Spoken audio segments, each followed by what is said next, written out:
I'm going to show you now how to do the tapping in EFT. This will be quite slow as I explain each point. When you come to the different scripts or the different videos, you'll see for yourself it's actually much quicker than even this, but this will give you the idea. The first point is what we call the karate chop point, which is on the side of your hand here. It's so called because if you were doing a karate chop, that's the bit of your body you'd be using. It's between where your little finger ends and your wrist begins, that fleshy bit on the outside of your hand here. The thing about EFT is that apart from 2 points which are in the centre of the body, which we'll come to in a minute, all points have duplicates on the other side of the body, so you can tap on this side or this side, and there's no preference to whichever you do. You can do whichever you like, or indeed both. So to show you the karate chop point, you would tap like this. You use your 4 fingers and you tap. You tap hard enough to feel it, not hard enough to hurt. If it's a bit tender, just go more gently.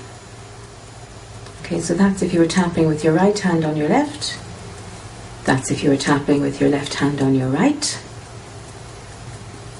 And this is if you were tapping both together. In the videos I rarely do this, but just as to show you the alternatives, okay? The next point is what's called the inner eye point, which is just there where your eyebrow begins. So just here, or again the other side here. 2 fingers and tap on that. Now when I'm doing the videos I try and keep my hand out of my face so you can still see it, but when you're tapping for yourself, don't worry about that. You can cover your face as you choose. Okay? The next point is the outer eye point, which is where the eyebrow ends. And again you can do that side or that side or both. The next point is the under eye point, which is just here, just where the bone goes under your eye, about in the centre of that. The next point is called the nose point, but it's actually under the nose, that little dimple under your nose just there. The next point is called the chin point, but actually it's not as far down as the chin, it's just below the lip and before the crease in the chin, so just here. And of course this point and this point are the 2 I referred to as being the centre of the body. There's only one of those, of each of those. The next point is the collarbone point. You know the way you have 2 bones coming down here and one going across in an L and one in a backwards L? It's just below the bottom of the L, so to speak, about 1 inch below, and again either side. It's that bony bit of the chest, and again you can use 5 fingers, indeed I'm using in a kind of a cup, or you can do it with the flat of your hand, so you're bound to get the area. That's a kind of a big area point. Don't get too caught up on getting the exact point. There's a resonance going on, like stones thrown into water. There's a ripple effect, so even if you don't get the exact right point, you'll still get the benefit. But hopefully with this video you'll soon see the right points.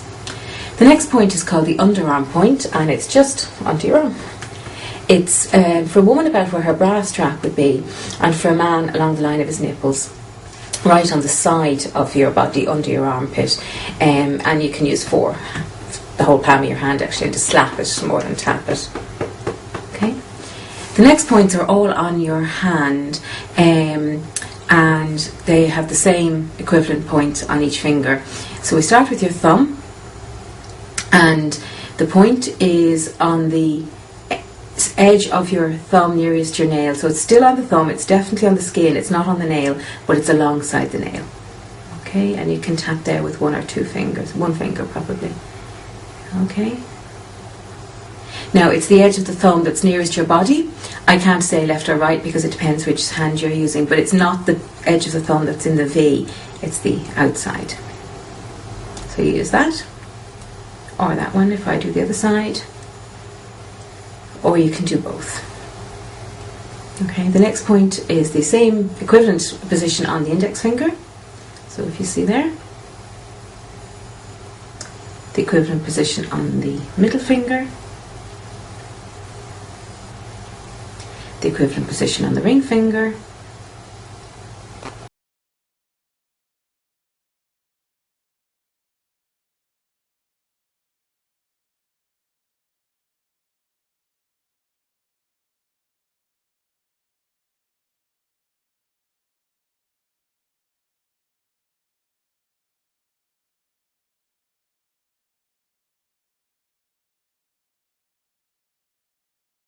do just to help you remember it, so I do suggest you stick to that. How many times you tap? We roughly say 7 to 9 times on each point, but without counting. Don't get caught up in counting. You will be speaking as you tap, and it's much more along thinking about what you're saying while you tap, and also usually you tap for the length of time the statement takes. That takes precedence over the 7 to 9 times. So the 7 to 9 is a very rough guideline. And that is EFT. It is that simple and that easy, and when you start using it for yourself, you'll realise how powerful it is as well.